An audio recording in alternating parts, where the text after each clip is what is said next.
ఓం శాంతి. మమ్మ యొక్క 52 విశేషతల్లోని 5, 6 పాయింట్స్ తెలుసుకుందాము. అందులోని 5వ పాయింట్, మమ్మ ఎప్పుడూ తన ప్రదర్శన చేయలేదు.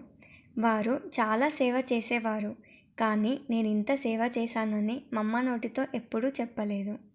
మమ్మ బెంగుళూరు నుండి పూణేకు 1.5 నెల సేవ చేసి వచ్చారు. మమ్మ చాలా సేవ చేశారు, కానీ ఈ సేవ చేసి తిరిగి వచ్చానని చెప్పలేదు. మమ్మ తన గురించి తాను చేసిన సేవ గురించి ఎప్పుడూ ఎవరికీ చెప్పలేదు.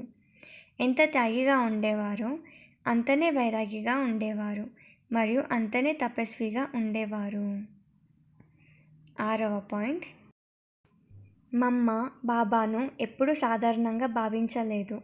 బాబా చెప్పిన ప్రతి దానికి పూర్తి గౌరవం ఇచ్చారు మరియు గౌరవం ఇచ్చి దానిని పూర్తిగా పరిపాలించారు. చాలామంది పిల్లలు బాబా మాటలను చాలా సరళంగా తీసుకునేవారు. కాబట్టి మమ్మ పిల్లలందరినీ కూర్చోబెట్టి బాబాను సామాన్యుడిగా భావించే ఘోరమైన తప్పు చేయకూడదని వారికి అర్థం చేయించేవారు. బాబా చెప్పిన ప్రతి మాట చాలా విలువైనది. ఇలా చెప్పడం ద్వారా పిల్లలకు నాగరికత, క్రమశిక్షణ నేర్పింది. మమ్మ మాట్లాడే విధానం గౌరవం, ప్రేమ మరియు మాధుర్యంతో నిండి ఉండేది.